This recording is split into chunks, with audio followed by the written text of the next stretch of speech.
Bienvenidos nuevamente a este episodio. Hoy estamos muy contentos porque vamos a compartir con todos ustedes la vida de Santa Catalina Lauret y la medalla milagrosa. Gracias por estar aquí, esperamos que este video sea de mucha utilidad para sus almas y para la evangelización. Plena, Dios contigo está, gracia plena, te canto con deseo, el amor en tu nombre vive y está, en tu esencia la verdad yo encuentro, Madre eterna, guía celestial. Catalina Lauret nace en Francia, proviene de familia campesina y durante sus 9 primeros años de vida va a haber un momento crucial y es que su madre fallece, por lo cual ella le pide a la Virgen María que sea ella su madre espiritual y la Virgen María acepta esta petición. Después de que su madre fallece, su hermana queda a cargo de la casa.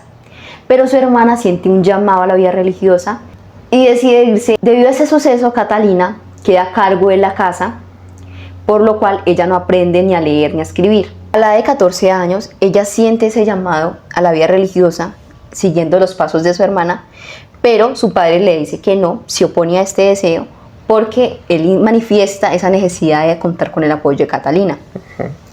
Después Catalina tiene un sueño, y ella sueña con un sacerdote que la visita y le dice que ella le va a ayudar después de muchos años a curar enfermos. A la edad de 24 años, Catalina le solicita a su papá el permiso para ir a visitar a su hermana. Este accede a este permiso y ella, cuando va a visitar a su hermana, en un momento de la sala, ve un retrato de aquel sacerdote que había visto alguna vez en su sueño. Sueño que jamás había olvidado y que siempre recordaba continuamente. Cuando ella ve ese retrato, entonces ella le pregunta a la hermana con gran curiosidad y asombro: yo a él lo he visto, yo a ese sacerdote lo conozco, lo he visto. Y su hermana se sorprende porque pues no entendía cómo podía conocerlo, debido a que pues ya había fallecido y era un santo proclamado por nuestra Iglesia Católica. Estamos hablando del gran santo San Vicente de Paúl. Desde ese momento ella siente en su corazón ese gran deseo de ingresar a ese convento de San Vicente de Paúl. Ella ingresa en 1830 al convento de la Rue de Bac en París, en Francia, y ella va posteriormente a escribir en su misma biografía, en su mismo relato, que cuando ella ingresa, como que una semana o un par de semanas anterior a eso, a su ingreso, estaban llegando las reliquias de San Vicente de Paúl.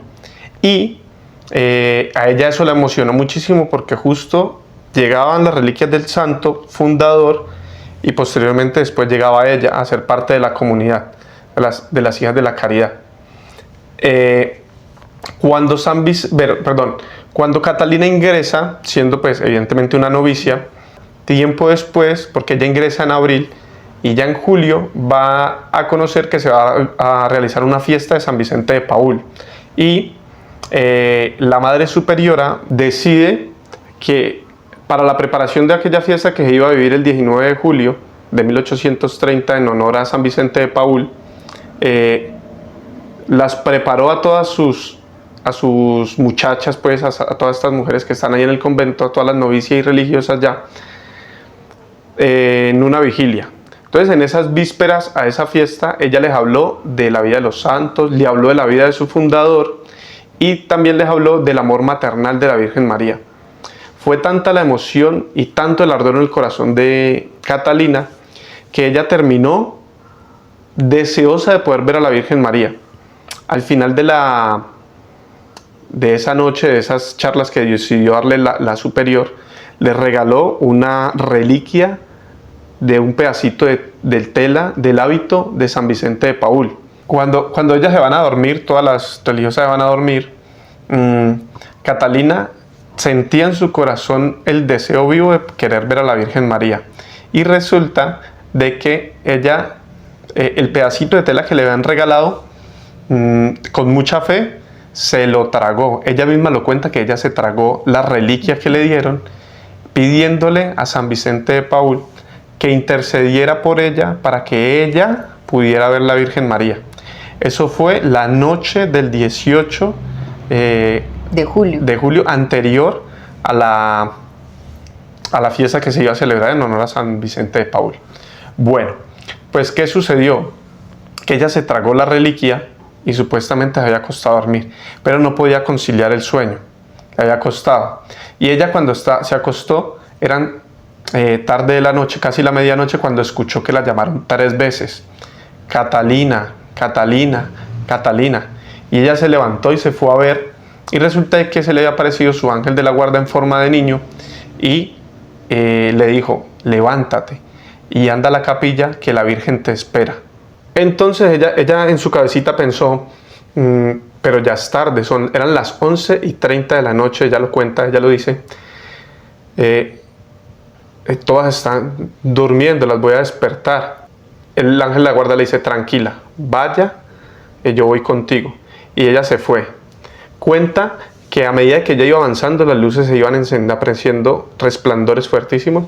Y cuando llegó a la capilla estaba con llave, estaba cerrada, pero el niño apenas tocó, o el ángel de la guarda tocó la puerta, de una vez se abrió. Ella dice que se sorprendió porque toda la capilla se alumbró de una, inmediatamente se alumbró. E incluso los velones de la capilla se encendieron. Fue en ese momento en que ella entra en oración, se arrodilla cerca al presbiterio. Hay un cuadro de San José al lado derecho, y al lado de acá, en el presbiterio, está la silla donde se sentaba el sacerdote. Y ahí enseguida está la mesa donde estaban los santos evangelios. Entonces dice Catalina que la Virgen salió del lado donde estaba el cuadro de San José, es decir, del lado donde estaba su esposo. De ahí salió la Virgen. Ella sintió como si sonara la tela de la seda. Entonces ella se recoge en oración y siente como el temor, ¿será la Virgen? ¿No será la Virgen? ¿Por qué se me aparece a mí? ¿Por qué me está sucediendo esto? ¿Por qué a una novicia? Entonces ella empieza a tener esas dudas. Y el ángel de la guarda, ya no como un niño, sino como un hombre más enérgico, le dice a ella, ¿por qué ventura no puede la reina del cielo aparecérsele ella a una criatura pequeña y en la manera en como ella quiera? Entonces en ese momento Catalina asciende unos escaloncitos más hasta llegar cerquita de la silla donde está el presbiterio y encuentra que la Virgen María está sentadita allí, ¿ya? Esta es la primera aparición que ella tiene de la Virgen María. Allí ella, pues por lo que le había dicho su ángel de la guarda, recuesta sus manitos sobre los pies de la Virgen y después de un momento ella recuesta su cabecita sobre los pies de la Virgen María. Qué suceso tan tierno que surge ahí entre la Virgen María y Santa Catalina. De hecho, se cuenta que de ahí hacia atrás, en las apariciones de la Virgen María, nunca se había tenido contacto directo con la Madre de Dios.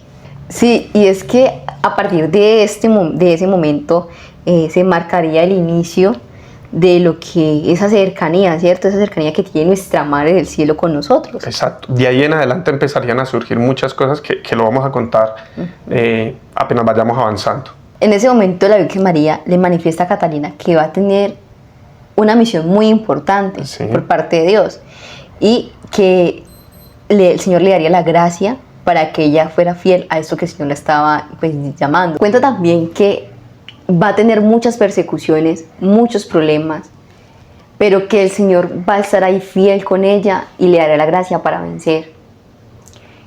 Que debe de ser fiel a esto que la Virgen le está pidiendo y que no tenga miedo, que hable con docilidad a su confesor y a su superiora.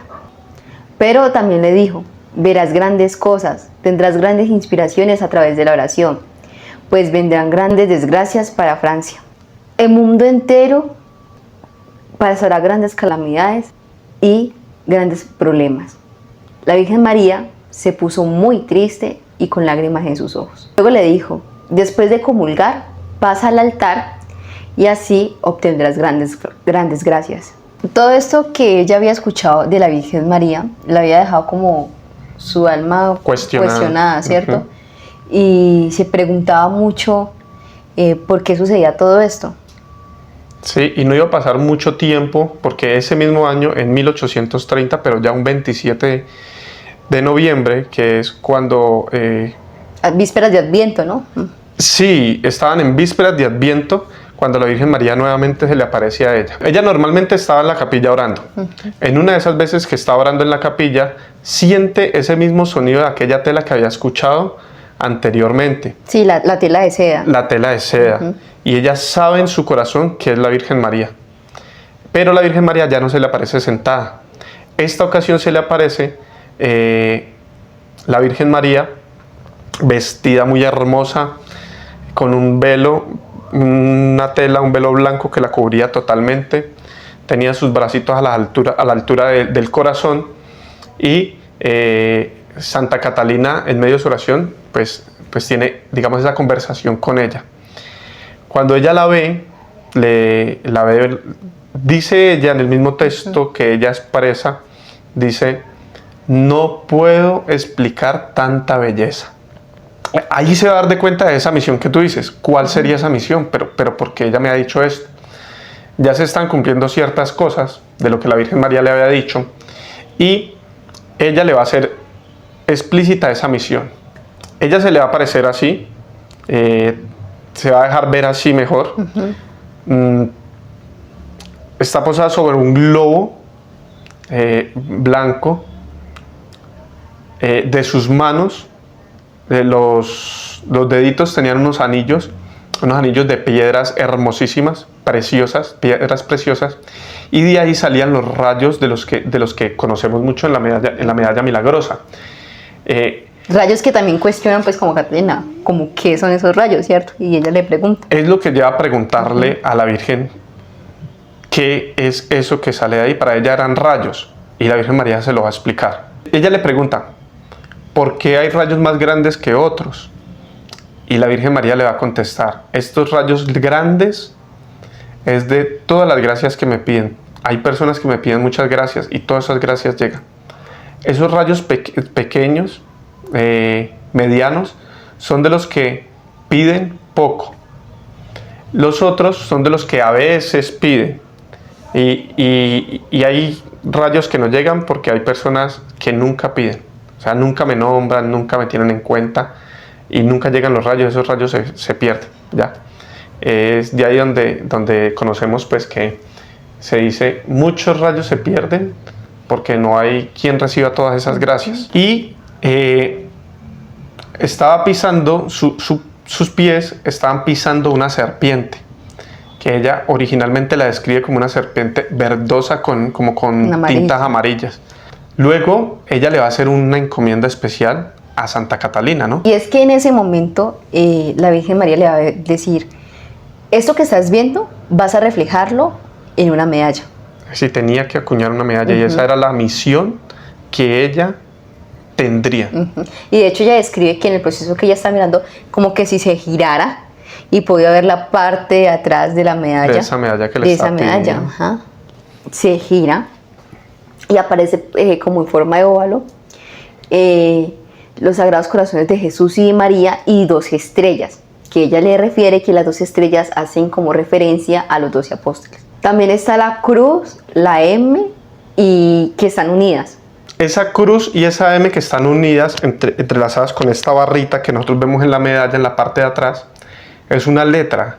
Esa es la iota y significa que es la unión que hay entre Jesús y la Virgen María. Es decir, esa unión indisoluble que hay entre el Redentor y ella, que es la corredentora. Es esa unión inseparable entre el Hijo y la Madre. Y ella así lo quiere hacer ver y así se lo quiere permitir a Santa Catalina. A Catalina en ese momento. También van a aparecer unas letras y esas letras conforman la frase o la plegaria que ella misma le va a pedir a Catalina que le haga constantemente. Oh María, sin pecado concebido, rogad por nosotros que recurrimos a vos. La Virgen María le va a decir a ella que continúe rezando esa jaculatoria, y ella es fiel a lo que la Virgen María le dice y así lo hace.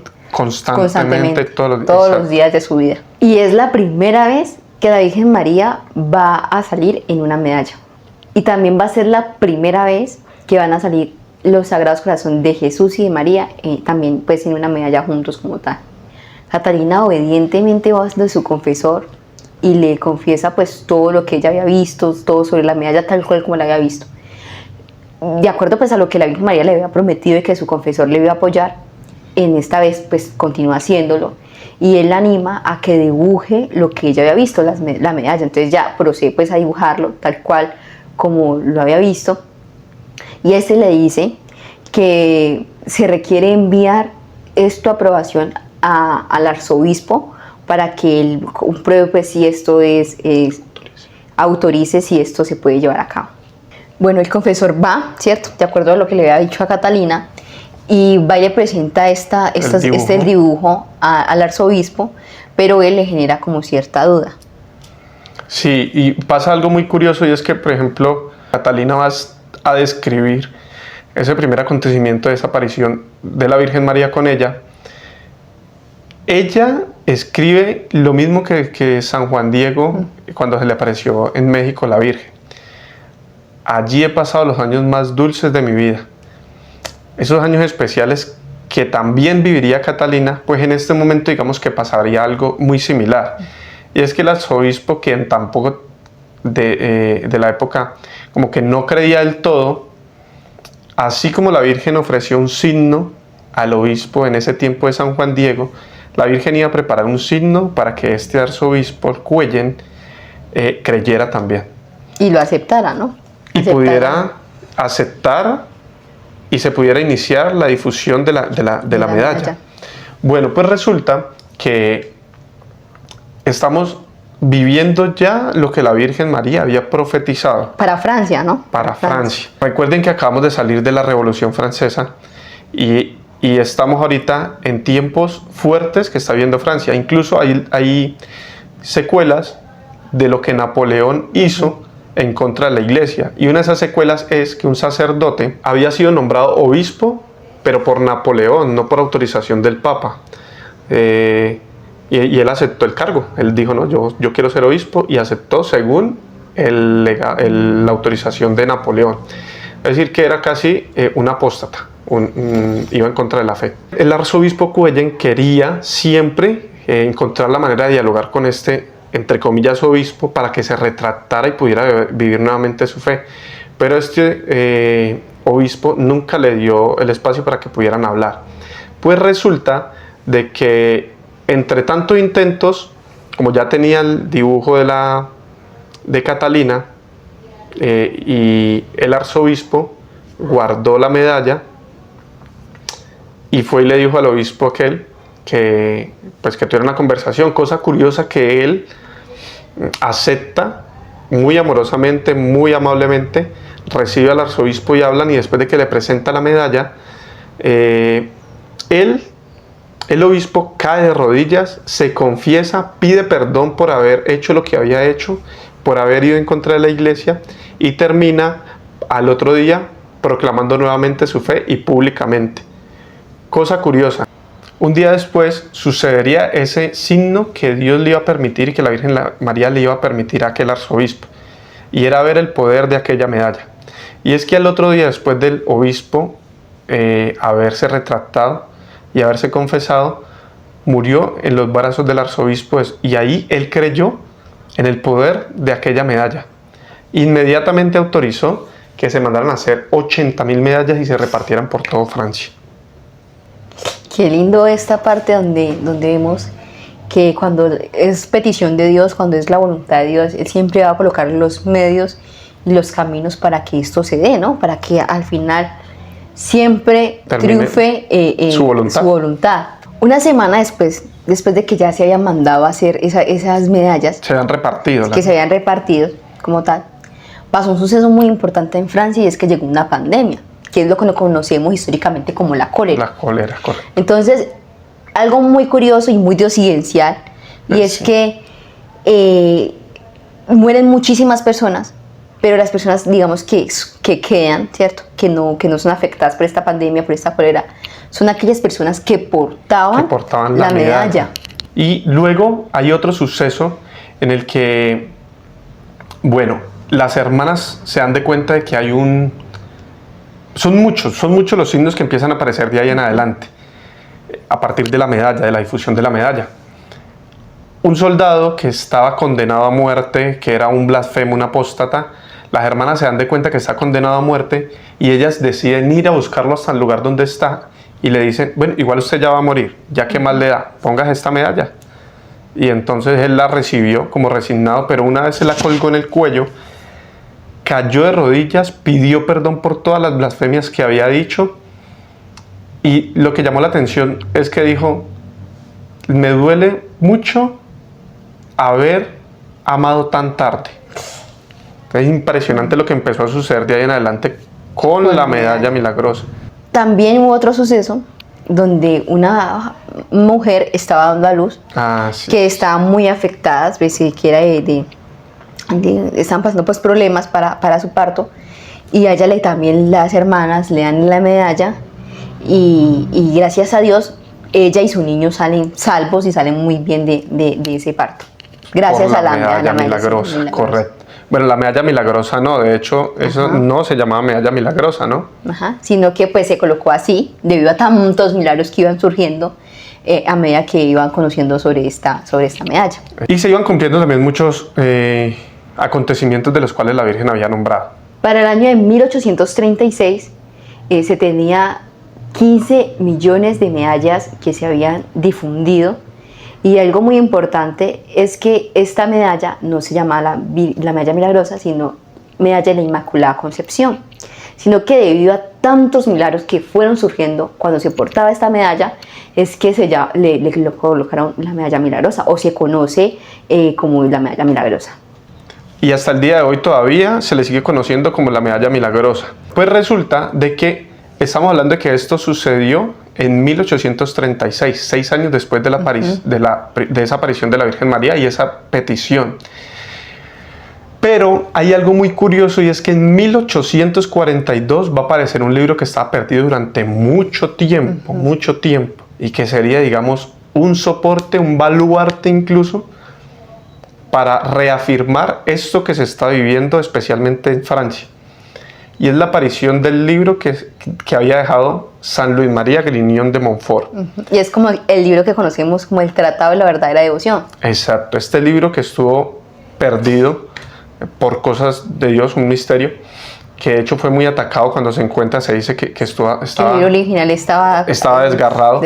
Bueno, pues resulta de que en 1842 apareció este libro, y todas estas promesas de las que había hablado la Virgen María, todos estos signos de los que había hablado la Virgen María, curiosamente Montfort los había profetizado años atrás. Esto daba todavía más realidad a lo que está viviendo Francia, y le daba más fuerza a la medalla milagrosa. Cuando Catalina predice su muerte, ella dice que va a morir un 31 de diciembre, y así sucedió. Cuando ella muere con unas medallas, ella muere con unos paqueticos de medallas, ¿no? Y eso es como un signo en señal de un signo, como quien dice, yo ya muero, pero ustedes sigan repartiendo medallas, ¿no? Bueno, y las últimas palabras de Santa Catalina nace: oh María, sin pecado concebido, rogad por nosotros que recurrimos a vos. Muere diciendo estas palabras, cumpliendo también la promesa de la Virgen María. Murió santamente, como se muere en compañía de la Virgen María. Digo como se muere, como si me hubiera muerto ya, ¿no? Pero lo creemos porque en fe sabemos que es una promesa de ella, que ella nos va a asistir. Que estuviera allí asistiendo, no la dejaría sola, ella se lo prometió. Para el tiempo en que ella muere, en 1876, ya se han repartido más de 1 billón de medallas, y ya no están solo en Francia, ahora están por diferentes partes del mundo. Hay un suceso muy especial y no me lo quiero saltar de pronto, porque va a ser, digamos, el culmen más alto de los milagros de la medalla milagrosa. Y es que había un señor, un joven abogado, masón incluso, apóstata, blasfemo, comunista, judío, además, pero no practicaba su fe judía. Se llama Ratisbonne. Y resulta que Ratisbonne, este hombre que no creía, también sentía un odio además por la iglesia, porque uno de sus hermanos se había hecho católico y se había hecho sacerdote católico. Y además era uno de los grandes promotores en ayudar a repartir la medalla milagrosa. Entonces, el odio de Ratisbonne por la iglesia era evidente, y aparte era un joven muy rico. Y que pues, la perseguía, ¿no? O sea, la perseguía mucho la iglesia católica. Sí, claramente, por el mismo odio que sentía. Este hombre, antes de casarse, tenía 27 años, una cosa curiosa, porque la aparición de la Virgen María sucedió un 27 de noviembre. Tenía 27 años de edad. Antes de casarse, él decide irse de viaje en un barco, pero por error termina montándose en un barco con dirección a Italia y llega a Nápoles. Cuando él llega a Nápoles, pues dice, pues ya estoy en Italia, no me puedo perdonar no ir a visitar a un amigo. Y él se decide ir a visitar a un grupo de amigos de él en Roma. Entonces él viaja hasta Roma, va y visita a sus amigos, y entre esos amigos hay unos que se han hecho católicos, unos que eran protestantes y otros que han hecho católicos. Pues Ratisbonne, en esa reunión de amigos y todo, no hacía decir más que herejías, más que blasfemias y injuriar. Uno de sus amigos, el señor Théodore de Boussier, deja que él hable todo lo que quiera. Cuando él termina, le dice, si usted está tan seguro de lo que usted cree y está firme, ¿por qué no se pone esta medalla? Imagínese, ya la medalla estaba en Italia. ¿Por qué no se pone esta medalla? Pues igual, si usted está tan seguro de lo que dice creer, pues ¿qué le puede hacer esta medalla? Póngasela. Y Ratisbonne accedió y se la puso. Uno de sus amigos, que había escuchado hablar con tanto odio a Ratisbonne, Alfonso Ratisbonne, decidió salir e irse a la iglesia de Santa María la Mayor a rezar 100 memoriales por la conversión de Ratisbonne. Cuenta la historia que una vez él terminó de rezar sus 100 memoriales, falleció saliendo de la iglesia de Santa María la Mayor. La noticia llega hasta el grupo de amigos, y el señor Théodore de Boussier, que era que se iba a encargar de todo lo del funeral de su amigo, pues termina diciéndole a Ratisbonne, ¿por qué no nos acompañas? Y él dice que no, que él a esa iglesia no va a ir, que no sé qué. Y él le dice, pero es que igual es nuestro amigo, pues vamos. Y no tiene pues que ir a rezar ni nada, solo vaya. Como acompañarlo. Sí. Bueno, pues él termina accediendo. Alfonso Ratisbonne termina accediendo y va, pero se sienta en la última banca. Pues el señor Théodore de Boussier dice, pues a lo menos ya entró a una iglesia. Y allí iba a suceder algo increíble. Y en ese momento él logra ver que está en el altar, en la parte de delante de la iglesia, a la Virgen María, tal cual, vaya sorpresa para él, que estaba tal cual como en la medalla, ¿cierto? Y él dice que había un impulso tan grande que él fue hacia allá, hacia donde estaba la Virgen María. Y en ese momento él empieza a llorar y empieza su proceso de conversión. Y él se arrodilla allí y la reconoce como madre, no solamente de Dios, sino madre suya. Y resulta que él va a expresar, ella no me dijo nada, pero lo entendí todo. Muchos místicos que han tenido ese proceso también hacen mucha referencia a eso, de que muy probablemente no es que escuchen propiamente la voz de Dios, de la Virgen María, sino que con solo verla, o sea, entienden cuál es la voluntad que el Señor, o cuál es la misión que tienen propiamente para su vida. Pues resulta que Alfonso había ido a organizar todo lo del funeral, y cuando sale se da cuenta de que Ratisbonne está de rodillas, llorando y besando la medalla. Y él le cuenta todo. Esa misma tarde deciden ir a una capilla, a una iglesia que queda cerquita de unos jesuitas, y por voluntad propia de Ratisbonne pide que sea bautizado. Lo bautizan y no van a pasar muchos días para que Ratisbonne inicie en el seminario jesuita, termina ordenándose sacerdote, luego lo mandan a Francia para que junto con su hermano sean los encargados de difundir la medalla milagrosa. Esta es una de las conversiones más grandes que ha alcanzado la historia de la medalla milagrosa. hay un santo que tiene relación también pues con él, y es San Maximiliano Kolbe. A él le llama mucho la atención ese acontecimiento, esa historia, ¿cierto? Ese gran milagro, y él decide ir a ese lugar cuando fue a Roma, ¿cierto? Y todos los días iba a ese sitio donde se le apareció la Virgen María a Ratisbonnis. Y una de las primeras Eucaristías que él presidió fue justamente allí, en esa iglesia donde estaban los restos de Ratisbonnis. Sí, porque es que como él era judío, bueno, recuerda que lo mandaron a Francia, bueno, pues pasaron 10 años para que Ratisbonne pidiera autorización a sus directores y lo dejaran ir a Tierra Santa, allá al pretorio donde Pilatos había estado con Jesús.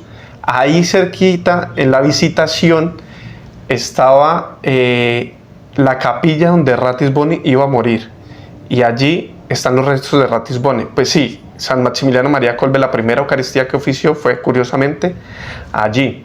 Y vemos cómo tiene una relación después San Maximiliano. Tan mística, ¿no? O sea, tan bonita, de que él da la vida precisamente por en los tiempos judíos. de que estaban persiguiendo a los judíos. Sí, en un tiempo crucial también. Son muchos los acontecimientos que nos podríamos quedar hablando y contando. Todo el tiempo. De la medalla milagrosa hasta hoy en día, pero... Y disculpa pues que interrumpa, que de hecho también le puede haber hecho en nuestra vida, ¿cierto? Que también se pueden haber muchos acontecimientos y muchos milagros que han sucedido a través de esta medalla. De esta medalla, claramente. Lo más lindo de esto es resaltar, como decía Montfort también, que se vendrían grandes momentos para la Iglesia y que solo esos apóstoles de esos tiempos serían los encargados de levantar ese estandarte de los Sagrados Corazones de Jesús y de María, como también la Virgen se lo expresa a Catalina. Y San Maximiliano va a terminar fundando al Ejército de la Inmaculada. Este hombre sí que sabía perfectamente toda la historia de la medalla milagrosa. Nosotros hemos dicho, digamos, poco comparado balbuceos con lo que sabía, San Maximiliano María Kolbe. Bueno, no, vamos a dejar hasta aquí. Vamos a terminar este video aquí. Este compartir que me pareció muy especial, muy dinámico, porque no nos podemos quedar tristemente hablando todo el tiempo. Esperamos que les haya gustado esta historia entre Catalina Lauret y la medalla milagrosa, y claramente la relación que también tiene con Montfort, con Maximiliano María Kolbe. Y la historia ya no va a depender solamente de ellos, sino también de nosotros, que sigamos escribiendo esta historia a través de los tiempos. Y que también sigamos promoviendo esta devoción tan bonita de la medalla milagrosa. Que sea Santa Catalina intercediendo por nosotros. Si todavía no tienes tu medalla, te invito a que prepares tu corazón para que la consigas, para que sepas por qué colgarte esta medalla en tu cuello, y que tu amor por la Virgen María crezca cada día más y más. Que la gracia del Señor esté con cada uno de ustedes. Y con tu espíritu. Vive y estar en tu esencia, la verdad yo encuentro, Madre eterna, guía celestial.